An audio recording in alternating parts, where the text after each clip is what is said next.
Assalamualaikum warahmatullahi wabarakatuh. Salam sepak bola, teman-teman netizen dan warganet semuanya yang saya hormati. Welcome back to channel Progressive Football. Semoga teman-teman sehat semuanya dimanapun kalian berada. Ya, di video kali ini, di episode kali ini, gua akan membahas pertandingan, yaitu pertandingan Copa del Rey yang sangat sengit antara Barcelona melawan Atletico Madrid, yang mana di semifinal Copa del Rey ini menjadi penentunya siapa yang akan melaju ke final, dan terbukti Barcelona. Tapi sebelum gue bahas kemenangan Barcelona, ini yang menariknya dari seorang Hansi Flick, kejeniusan Hansi Flick. Dia berhasil merotasi pemain mulai dari striker, sayap-sayapnya, bahkan di pertandingan melawan Girona yang tidak main, ini dimainkan melawan Atletico Madrid.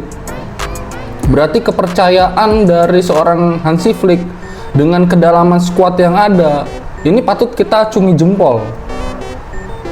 Buat kalian para fans-fans Barcelona, ya kalian patut berbangga dengan dilatihnya oleh Hansi Flick, yang sebelumnya pada di eranya Xavi Hernandez, Barcelona tidak menemukan jati dirinya, seperti kehilangan arah.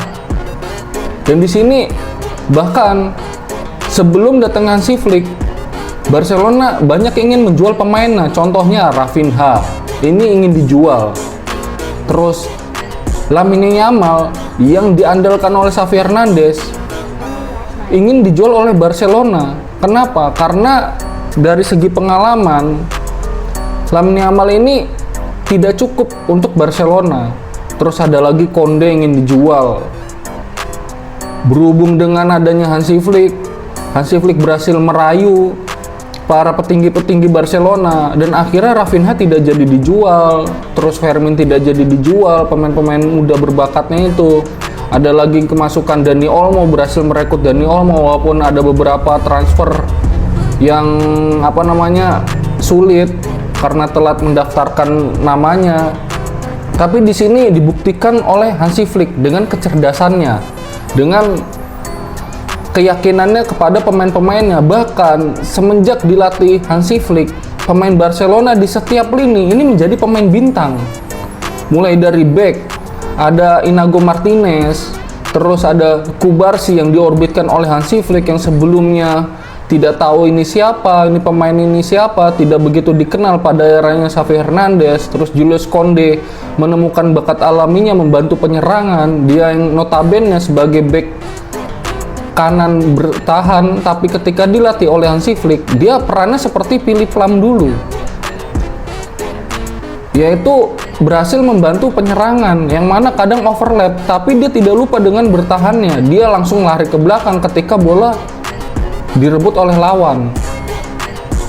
Dan uniknya di sini, Hansi Flick selalu menduetkan dua gelandang bertahan, kadang Frenkie de Jong dengan Pedri, kadang Pedri dengan Eric Garcia, yang notabene Eric Garcia ini yaitu seorang bek tengah pada saat di Manchester City. Namun ketika di Barcelona dilatih oleh Hansi Flick, Eric Garcia ini dirubah menjadi gelandang nomor 6. Ini sangat menarik untuk keperluan rotasi pemain, karena kalau tidak dirotasi, Barcelona yang mempunyai jadwal yang padat, dia masih bertanding di Liga Champions, masih memperebutkan gelar juara La Liga, terus Copa del Rey. Kalau tidak dirotasi, pemain-pemain ini akan merasa kelelahan dan akan mendapatkan hasil minor.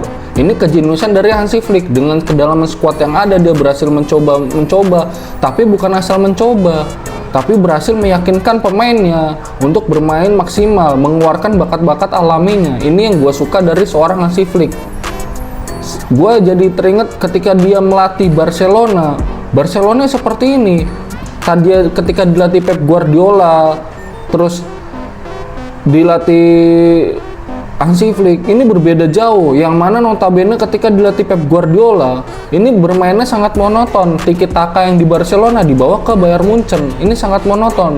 Tapi berbeda dengan Hansi Flick, dia memainkan permainan pragmatis. Dia bisa membaca pola permainan lawan. Kadang kalau misalkan lawan melakukan pressing tinggi, ya Hansi Flick menggunakan low block, pertahanan rendah. Tapi ketika mendapat bola, 5 pemain tengah ini kalau menggunakan formasi 4-2-3-1 langsung membantu penyerangan semua. Ini yang dikhawatirkan, ini yang ditakutkan oleh tim-tim lawan ketika melawan Barcelona. Bisa kita ambil di pertandingan ini saat melawan Atletico Madrid.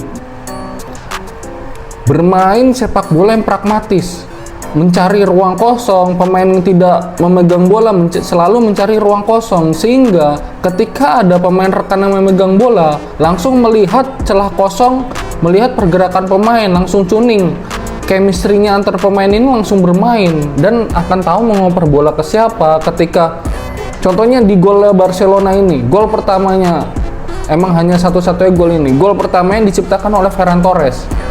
Lamine Yamal mendapatkan umpan, lalu Ferran Torres melakukan pergerakan, dan Lamine Yamal ini melakukan umpan terobosan yang berhasil dimanfaatkan oleh Ferran Torres dan menjadi gol satu-satunya di pertandingan ini.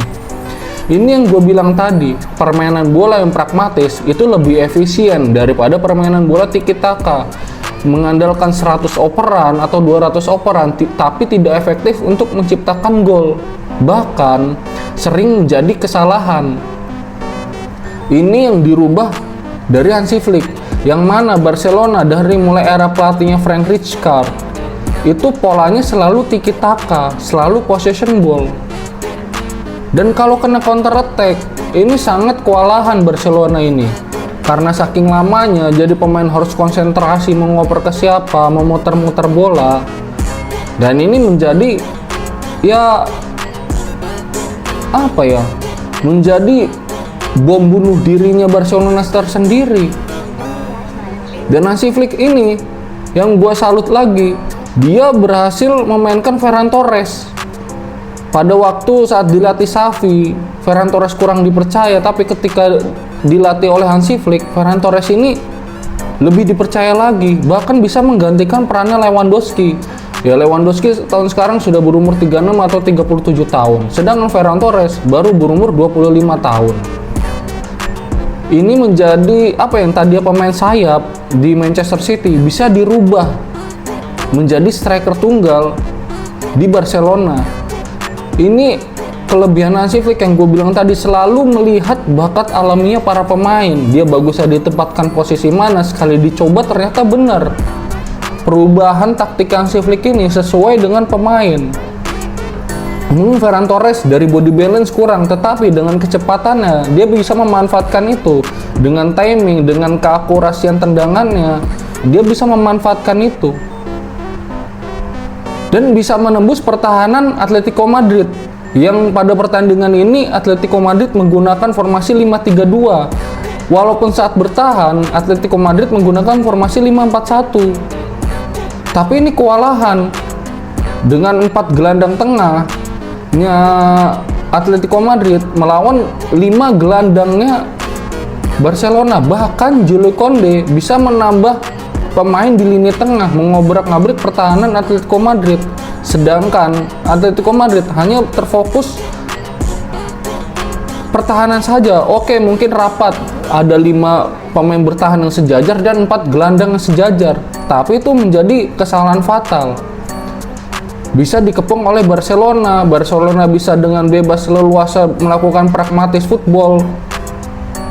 Terbukti di pertandingan ini, Atletico Madrid melakukan serangan, beberapa kali melakukan serangan balik yang efisien. Tapi ketika sampai di depan terjadi buntu karena kurang supportnya dari pemain lain. Ketika Julian Alvarez mendapatkan bola, pemain Atletico Madrid ini telat membantu. Mulai dari Griezmann contohnya.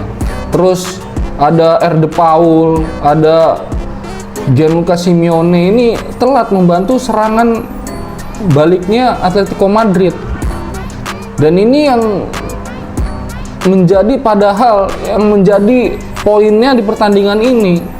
Kenapa tidak merubah seperti biasa 4-4-2? Jadi pemain Atletico Madrid ini tetap kuat di tengah, kuat menyerangnya juga, dan kuat bertahannya.